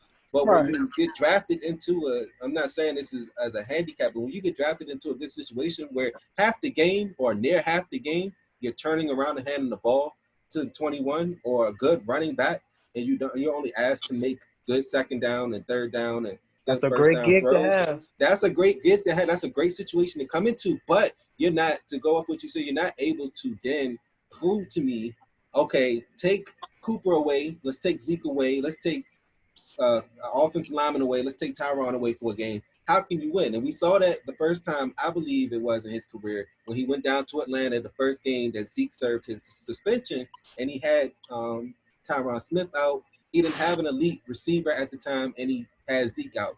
And he came out first drive, did well, but the rest of the game, he was pretty much shut down because he's not used to it. He wasn't used to going out there and that, being asked to throw the ball like Carson Wentz was too. Not as talented players as he's used to. I'm not saying that's a handicap, but that's just something, that's kind of like being. No, I get you. You're saying we haven't seen him have to carry a team, but we have seen him with his weapons all there. And he still isn't like hitting the wow factor. So it's like, that's my thing. Why, like, it's like, why give it to him then? Why, if you're not showing me what's there when we got everybody here, if you're not wowing me when we got everybody, and the one time you did, and the one time you were kind of handicapped that one time, you didn't look good. It's like, give me something. I agree. That's an argument. That's why I said, Dak gotta force their hand. I think Mahomes the Joneses forced the Chiefs' hand. Dak isn't forcing. But that's with the Super Bowl. He was one game, like Neil likes to say, one flip away from the Super Bowl. Mahomes was his first starting year, and then you went back to the Super Bowl and came back all those times in the playoffs. So you can go to the front office and say, I want my money now versus Dak. Right. Because, you're like, okay. But what have you I'm gonna have to play Molly. I'm gonna have to play Molly between Skip and Stephen A. Let's move on to topic number 2. Oh yeah. The Patriots signing Cam Newton. Let me just ask this. You did better than Molly, by the way. Right. While we moving on and talking about quarterbacks. Hey, Brandon. Can I, before we move on, I just wanted to answer that one last question he asked me. Go ahead, Carson Wentz finish out his contract. I only have one answer to that. Of course, he will. He'll remain with the franchise. No. You know why? Because he's a Super Bowl winning quarterback. Stop. He can go ahead and boot you off, bro. I'm gonna kick you off. Next topic, man. Stop saying that. He's a Super Bowl champion. I would say that. But I won't say he's a Super Bowl winning quarterback. He ain't gonna win that Super Bowl, bro. Don't say that. Let's talk about my man. Say Cam. Super Bowl champion. But let's talk about Cam Newton. Yes, you know, sir. the PK preacher's kid here, going from Carolina after he got booted out. You know, took him to a Super Bowl, got booted out, got Teddy Bridgewater as a replacement. Now he's up in Foxborough with arguably the greatest coach of all time and one of the toughest schedules in the NFL as well. And he's coming off of rehab with his foot and shoulder. So let me just ask, what do you guys think about the Cam Newton signing with the Patriots? Do you think it's good? Do you think the Patriots will make it back to the Super Bowl or not Super Bowl playoffs? What do you guys think about that? I just want to know, do the Patriots play the Buccaneers this year? No, that's one thing I looked at when the schedules was. They needed to do that. They need to fix it and change it and do something. I need to see that. I need to see that. I think they anticipate Tom Brady playing 2 years, so they probably do that next year. But they definitely needed to put that on there. But yeah, Cam Newton's taking his talents up to Foxborough in the cold with the greatest coach and limited playmakers. But you know, let me start. I'm a huge Cam Newton fan. I'm just glad he has the opportunity to play because he's just being totally disrespected. It's just like people have amnesia of how good he was, and it's like you got to give him a chance to prove himself again. And like the fact that they had to wait this long, I'm like, sheesh. But Bill Belichick is like, I guess, a genius in a way. So I think he's going to figure out a way to bring Cam in. He's not going to – I think he's going to start, but he's going to have to work for that number one job because of Stenham. I don't know how good Stenham is. I never watched him really. But I'm just glad he has the opportunity. I think he is the best available. He can do more than Tom Brady as far as like a mobile quarterback. He's a playmaker. And Cam Newton loves he loves being doubted. So I think just because everybody down him, say he's not the same guy, he's coming in motivated and he's going to go in ready. So watch out for Cam. And I thought the Patriots were going to stink this year. How many wins?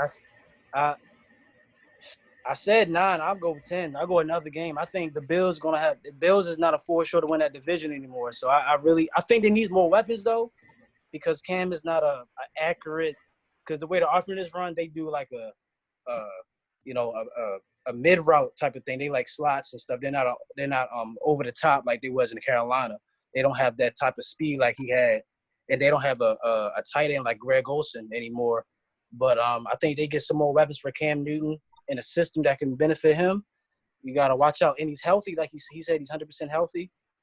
And he don't care about the money. He just want to play football. That's a scary thing. He ain't worried about the money or the thing. He just want to play football. That's a scary thing. So I think he's humble too.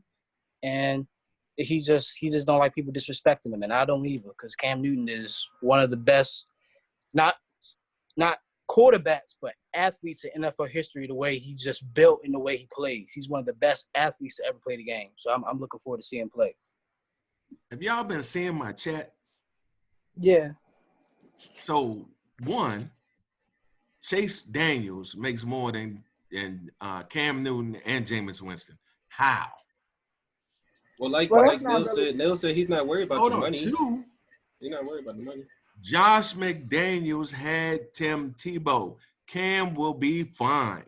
Josh McDaniels won the division champion and won a playoff game against the Steelers with Tim Tebow. Cam Newton will be fine with this offense. They will cater it to fit him. He will be better than Tom Brady in the same quick release, going deep occasionally offense, because now you got a mobile quarterback that will run and will run a dude over. Will he start week 1? I don't know, maybe week 2 or 3, because they really love Stenham. I don't know. He's going to I don't know why. beat him out. I don't know why, but he's going to have to beat him out. But Cam Newton was going to get signed, and Bill Belichick looks like a genius. But the doctors had to be able to lay hands on Cam to feel his ankle, feel his shoulder, see him move around, and get an X-ray themselves, get an MRI to see what it looked like. And once he was able to do that with COVID-19, once it was all clear, people were going to sign him. If he went to Cleveland, he would have beat out Baker Mayfield, who I think is a bum. But that we can say that for another Friday. I'm just not a fan of Baker Mayfield. He had one good year. He never beat out anybody in college. He's like, dude, what's his name? Daniel Jones. He's like Daniel Jones. No. Daniel Jones couldn't beat out what's the dude from Indianapolis? Jacoby Brissett. Jacoby Brissett. Yeah, he couldn't beat out Jacoby Brissett for 2 years at Carolina. The brother got the starting job after Jacoby graduated. And then you gonna trade him for the number 2 pick for him? So that was Mitch Trubisky. Well, whatever. Daniel Jones went to Duke. Yeah. Mm-hmm. I mean, Joe Burrow couldn't beat out Dwayne Haskins. Now, I don't know how you feel about Haskins or how you feel about Burrow. You know what I'm saying? But I don't think Burrow's going to be that great. One. Burrow's right. But the good quarterbacks got to be drafted to a decent team. You got to fall into with a good offensive coordinator, a good coach, such as Jared Goff, such as Carson Wentz. You got to fall into that because if you who's running Cincinnati? Dude gonna get beat up and ran about the league like David Carr did at the Texans, being the number 1 draft pick. That brother getting sacked all day. Who is on Cincinnati? And we keep throwing A.J. Green in there. A.J. Green is a wide receiver. Hey, A.J. Green ain't played in 2 to 3 years. So, you know, I'm just baffled of why it took Cam so long to get a job. Do I think he fell in the right situation? Yeah. Do I believe, like everybody said, what Cam was setting himself up for a payday, he's going to do good in New England? Yeah.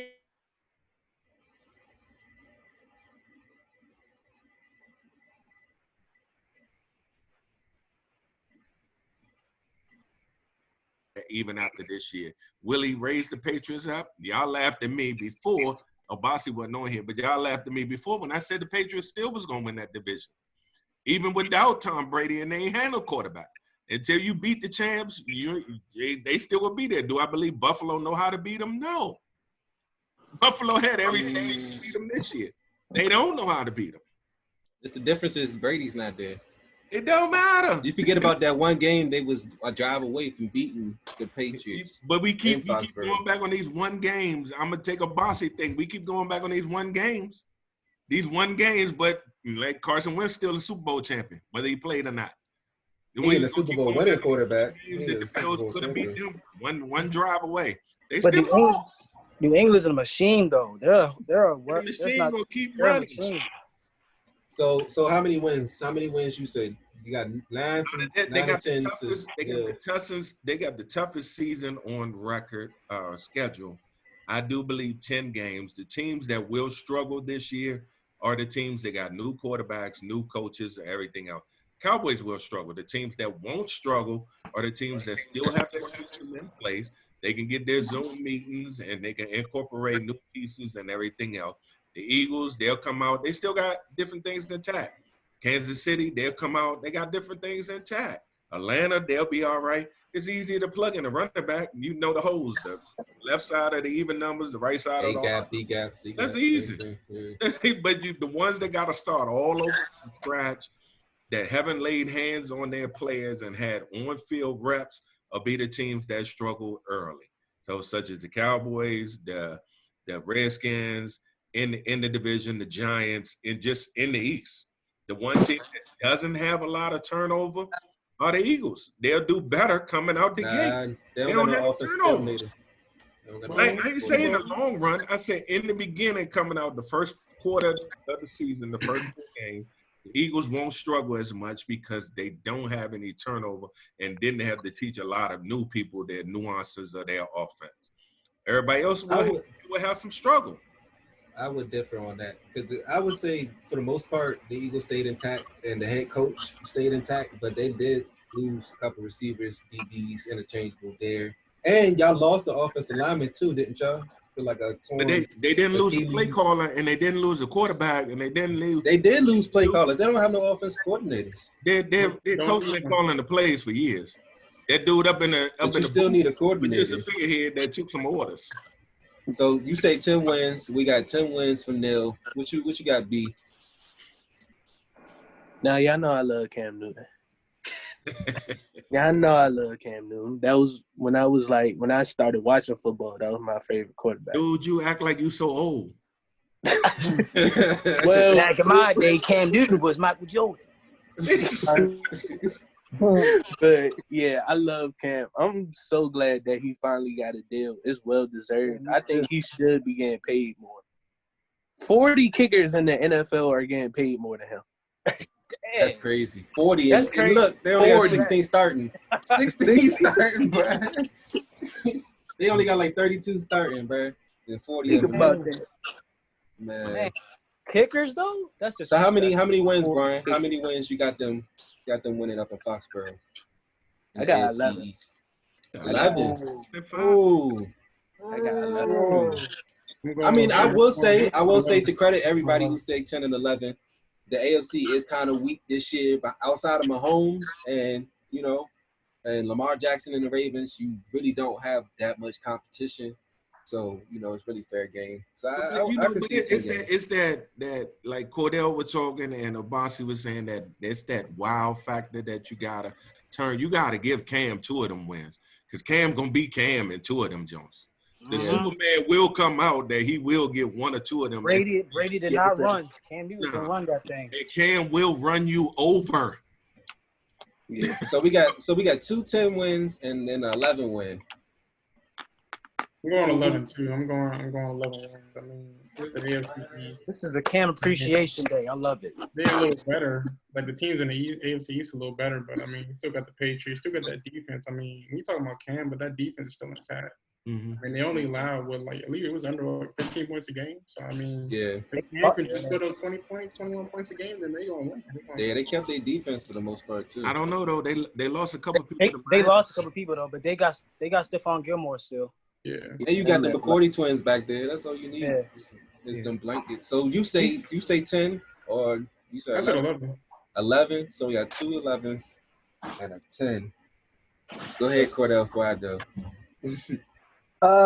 Yeah, I mean, I'm thinking more 10, but I think that they could still win it. I think they're going to win the division. I mean, the Patriots I know they lost a couple people defensively, but they still have their best players on the defensive side of the ball. And their offense was really a non-factor last year. And I think that their offense will definitely take a step forward this year. Hopefully, Sony Michel gets his act together. But I think it'll also help the fact that Cam has legs, because one of the main things the Patriots had a problem with last year was receivers getting open. And Brady can't buy any time for anybody. So if Edelman's not there, then, I mean, he's just got to just throw it to whoever. N'Keal Harry came back late. I think him being able to come in at the start of the season possibly and play a full year, that'll help. But I do think Cam's mobility will help the receiving core be able to have a little bit more of an impact. And I do want to see how it changes for Cam. Cam has some accuracy issues. And he throws the ball high. He's always thrown the ball high his whole career. With Edelman being his number 1 target and a lot of the reads being across the middle, at least that's the way it's been.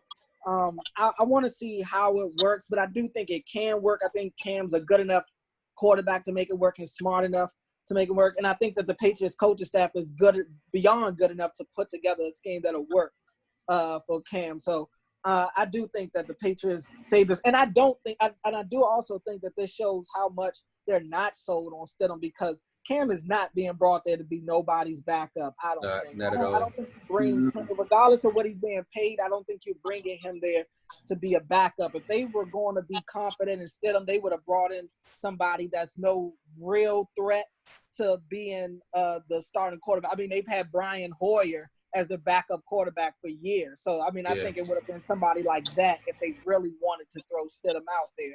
So, yeah, I think this is Cam's show. And I think that the Patriots offense at least is going to be better this year. Definitely better this year than it was last year. I just can't believe him. Go ahead, Nip. No, I just can't believe I'm about to like root for the Patriots. It's weird. That is weird. It's just like so weird. sacrilegious. But go ahead. All right, so you say 10. We got 11 from Obasi. We got 3 11s, 2 10s. You about to say 6? Nah. I'm not gonna disrespect them. I would say 9 to be realistic. I would say the ceiling would be 10, but to be realistic, let's be honest. And I'm not knocking Cam. Cam is a great player, but the last we saw of Cam was 0-2. He lost to the Buccaneers the 2 games last year. And yeah, you could say, all right, he had the foot injury, but then the year before that, you know, he had his best year with North Turner, but he didn't win more than, 7, 8 games that year? Was it 9 games? He didn't win more than that. But, you know, all right, injury aside, the most he won was 15 games in that, you know, MVP season. Outside of that, I think the most he's won was 11 games. And then you talking about new coach, new system. You haven't played really in 2 years, and you're asking me to go out there on these limited bases and play for this new offense. Yes, I think their offense is going to take a step forward, but I don't see them winning 10 games. I think their defense will keep them in a lot of those games. But, you know, who is he throwing it to besides Edelman? That was the question for Brady last year. Who was Brady throwing to besides Edelman? He didn't have Gronk. He didn't have, James. He had James White as probably the second leading receiver on the team. So, I mean, it's going to be a lot to answer. If you think right back to that Super Bowl year, Cam's outside of Greg Olsen, it was like Ted Ginn and Philly Brown. I mean, Cam's used to having speed. I'll say that. He doesn't have the speed on the outsides. I think that's more he'll be missing as opposed to the talent level, because I think Edelman, I mean, it's kind of like an Olsen situation. These are inside guys. Cam has never had like a true number one receiver, you know. Steve Smith. So, I mean, yeah, he did. I mean, yeah, Steve. But he came in with Steve Smith. Yeah, 1 year. He had Steve Smith that one year. But yeah, I mean, I feel you. Cam has shown a lot of. I don't think Cam is just, the greatest quarterback walking. I think, but with the defense that he has now, Cam is used to playing with the defense, and he's used to scrapping out wins. That's the way he wins. So I think it's set up to be the same similar type of situation in New England, where it's really a dogfight, and it just comes down to Cam possibly leading them to just get the field goal that they need, or just that last touchdown or something. But I think it'll still be the dogfight type situation that it was for him in Carolina. Because they typically weren't really blowing anybody away, other than that Super Bowl year. They was running people off the field, but mainly because they had maybe the best defense. They had a good run game that year too. That year, they had Jonathan Stewart and D'Angelo Williams back there, and Cam running the ball. Mike Tolbert, 2,000-yard rushes. I think that weren't they both 2,000-yard rushes that year? I think so. And you had Cam that was close to 1,000. He was like 800. That year. I mean, it's possible. It's possible to look good. I think it's better than it's going to look with Stidham back there. Honestly. I don't know. I don't know, though. I'll admit I don't. You're not going to bring Cam, like you said, you're not going to bring Cam to be a backup. He's an MVP winner. He went to the Super Bowl, and played in the Super Bowl. And you haven't really seen Jarrett Stidham, on outside of preseason games, honestly, because, that's preseason action. So I think, you don't bring him in. I think Nick said that you bring him in, he starts week 2 or 3, but I don't see him waiting that long to play. And if you bring him in, you're going to have an unhappy Cam on the bench at week 1. You're going to hear from him, like, if you're not starting him. So I just think, you're going to hear from the media, and that's not what Bill Belichick wants to do. That's not what he wants to do. The last thing he wants to do is take unnecessary questions from the media. Right. So I think this works out. They're still above 500 team. With Cam Newton there. I think they was about an 8-8, 7-9 team for me with Jarrett Stidham, with the bottom being a 6-10, but I couldn't put them that low because of their defense. But Brandon, you just said there was an 8-8 team with Jarrett Stidham. I said at most. I said at least a 6-10 because of the defense. A defense definitely would have kept them in those games, but I mean, you asking Jared Stidham to make a couple passes versus Cam You Newton. attributed 8 wins to Jared Stidham, but then you said that the Cam Newton went 9. I say 9, 10. Because it's not that much of a difference. You add in the element, but you're not, an element of running. But, you don't really want Cam to run at this point in his career, so you're not going to overly run him. And you don't have nobody outside of Julian Edelman. But like you said, Cordell, he really hasn't had a lot of targets to throw to. But I still think you need to place him around something more than Julian Edelman and, an offensive line who was failing Brady last year too. Well, So, I mean, he does also have, not that it's, groundbreaking, but N'Keal Harry. And N'Keal Harry too, that's his big time. But I was saying White, James White. White, probably. Are we gonna forget about Chris Hogan? We're just not gonna. Ooh, yeah, I'm gonna. Ain't Chris Hogan in Tennessee? Yeah, I don't think you're on the Patriots no more. I don't think. But James White is really good as a receiving back. He's probably like the second best receiving back in the league. Probably third after Kamara and McCaffrey. I'd say he's probably the third best receiving back in the league. We're gonna forget about Sanu too. Oh yeah, Sanu's there. Sanu was there for Brady. What happened to that? He got to prove himself a little bit. He had a bad year last year. Yeah. Okay, let's do this. I'm gonna do my Molly thing again, playing Molly. So we could just take a vote, not just, give a win or a loss while we go through this so we can see where each of us think they would do individually, then collect the count. They open up against the Dolphins. Win or loss, Brandon? I say a win because you got 2. Yeah. We're not going to go through the whole schedule. No, we're going to go through the first 4 games, Cordell. Win or loss? Oh yeah, that's probably a win. Obasi? It's a win. Brian? Win. Neil? W.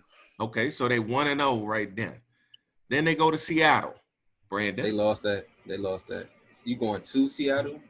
Cordell? Yeah, that's probably a loss. Obasi? That's a win. No crowd, coronavirus.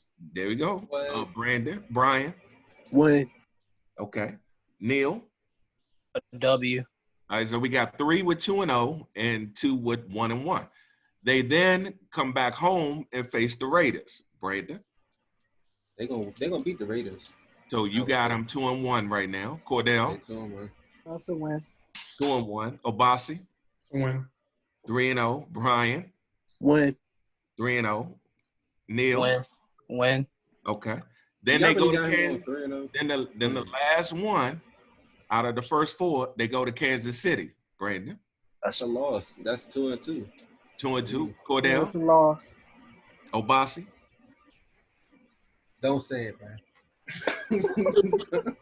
That's a loss. That's a loss. Okay. Brian?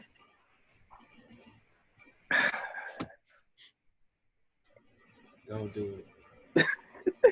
I mean, I'm gonna have to give a win to the Patriots. See? I like your heart. I'm gonna go with a loss with that. Okay, so we got 2 3-1. We got a 4-0, 2 3-1s, and 2 2-2s, and that's just the first half of the season. And all those records aren't bad. Exactly. You finished the first quarter 500 or above, and I don't think they would beat the Chiefs, but I gotta sort of lean with Brian that it's gonna be a lot closer than what we think. I mean, I'm not predicting necessarily a blowout, but I can see them beating them by double digits. Yeah, and that Seattle game without a crowd. Bobby Wagner and them boys leading that defense. Sunday night without a crowd with Cam. Yeah, I don't know. Not against Bobby Wagner. No. Okay. No. But let me to round this off, because I know we've been here. We're not gonna be able to get to our last topic. We probably saved that. We probably have more information really on that next week, because they're doing an investigation into the Washington. What do we call them now? And then, it's crazy, because I was saying, I was like, dang, the next generation that's after Brian's generation and them, they're gonna not even know that it was the Redskins, And I was saying to Shaquille, I was saying, man, around here everybody's gonna call them the Redskins forever. It don't matter what you change the name to. It's gonna be Redskins forever around this area for Honestly, I don't really even I rarely say the Redskins, honestly. And not even because anything with the name. I just rarely say that.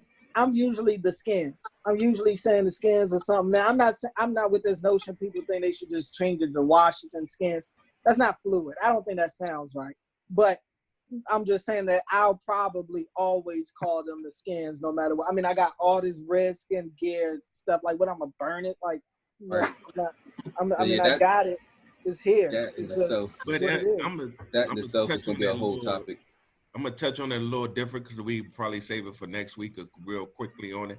Being 50, the Washington Redskins name was selected by Native Americans and not viewed as offensive to them. So therefore they selected Redskins. On a sidebar, when Daniel Snyder was looking into purchasing XFL and an AFL team, like they have the arena team, he patented the name Washington Warriors. Little known fact that if they're going to change it, in order to keep the same colors and everything else, and that's a nice name, W on it, they more than likely will go to Warriors. The whole change in name thing came up because the two minority leaders have an issue with the name, and Daniel Snyder said a couple of years ago he would never ever change the name, and now they want to sell it, which they hurt themselves by bringing it out in public. So now their shares have gone down. Amazon has pulled their merchandise, but Amazon pulled their merchandise because dude can swoop in and write a check and buy the whole franchise himself and name it himself. And that's a plug for the NFL because they're already doing games on Amazon and YouTube. So hey, he got a way in anyway. So why wouldn't it was, but the name they've been trying to get the name changed for a while. I'll say that. I mean, I do think that I agree that the people that's trying to sell, I don't agree. I think this is the worst time to sell because the name is about to change, and I think that is about the. I mean, the Redskins have always been one of the most, financially beneficial teams in sports, but I think it's definitely going to go up now with the new image change, the new stadium coming in a couple of years. I mean, everything about the Redskins, at least business-wise, looks like it's about to go up. So I agree in that notion, but it's been a lot of pressure to get the name changed for years, and Daniel Snyder's been able to weave his way through it because it's kind of gone away. But with everything that's going on now socially, it's got caught up in that wave, and now it got dragged into another wave, and now that tide is so big to where now that the big titans are for everything, everybody wants to get ahead of anything racial now, business-wise. So once FedEx starts talking about you got to change the name, once FedEx wrote that letter, it was the owners didn't have to, at that point, the owners were going to contact him anyway because now it affects them because you got to keep your, all the people that are, all the owners that have stake in the business, you got to keep them just as happy. So once FedEx wrote that letter, it was over. It was done. Wait. But I did hear that the Warriors was the number one name that they're thinking about, mainly because of he has the trademark, and they still want to keep the, even though it came out the other day, they're going away from the Native American names, that they want to keep the theme, stay in that world. The theme. You know what I'm saying? So Warriors still kind of fits that mode. But I'm under the impression, I truly don't think a lot of Redskin fans aren't going to like whatever name comes. Honestly, it's just going to have to grow on people over time. I don't think anybody just other than younger people who ain't really been fans for majority of their life, their whole life. You know what I'm saying? Like, they're not really going to care. But I think people that have been around, like adults that have been fans of the team forever, I don't think nobody's truly going to like the name. It's just going to have to be something we just accept. For real. For sure. I know Cordell got a lot to say about it. I want to save it because I know we can go on and on about this topic and the name change. But yeah, definitely next week we'll definitely talk about this. But I wanted to just, as you can see, the light gone away, that dark outside. I want to just show my appreciation to you guys, my brothers, for taking time out your Friday night taking about an hour or two out your Friday night, joining the show and giving me your opinions on the topics that I had in hand. So I really appreciate y'all taking out the time to do that. Anything anybody want to say before we end the show? No, man, all I gotta say is that Carson Wentz is a Super Bowl winning quarterback. All right. Anybody else?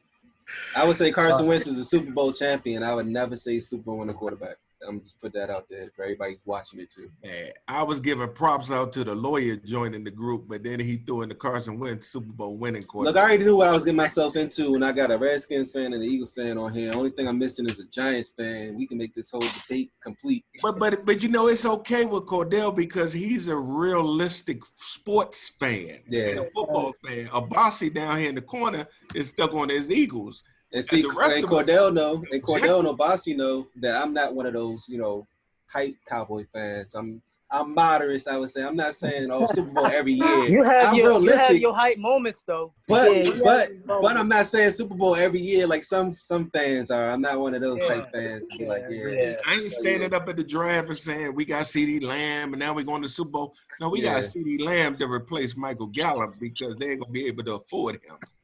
Yeah, but all I'm gonna say is best wide receiving core in the league. Best wide receiver core in the league. I'm gonna say top five. But anybody else? I'm gonna just say, the train has begun. You know what I'm saying? The HBCU train has begun, man. That's all. We gotta get into that too. I'm waiting for my man's Ian to be available. So the train has already left the station now. So we're just seeing who gets on and what stops. Yeah, for sure. Definitely a lot of topics to talk about. We definitely missed a week, so we got. You'll be into the training camp of the football season. Baseball would have started and different things. So you got a lot right now for next week. You gonna have to pick and choose some topics. For sure. Oh yeah, we gotta talk about NBA. We gotta talk about a lot of things. So I mean, good thing is now that sports is picking up, we're getting a lot more information throughout the week. So I'll definitely be in contact with you guys. I began starting scripts at Wednesday, but I usually just wait till Friday now because there's a lot of things going on throughout the weekend, and Thursday and Friday start to pick up. But like I said, I want to show my appreciation again. I want to shout out to everybody who watched this video all the way through to this point. We've been on here for a while, but I had a lot of people who told me to keep going. Everybody that tunes in pretty much enjoys the talk show. So hopefully we can. And one question before you sign off. What's up? If anybody knows, are we going to see any preseason NBA games? Because they may be coming on this week or next. I haven't 2 weeks. The week before. I think the 16th. Are those scrimmages televised?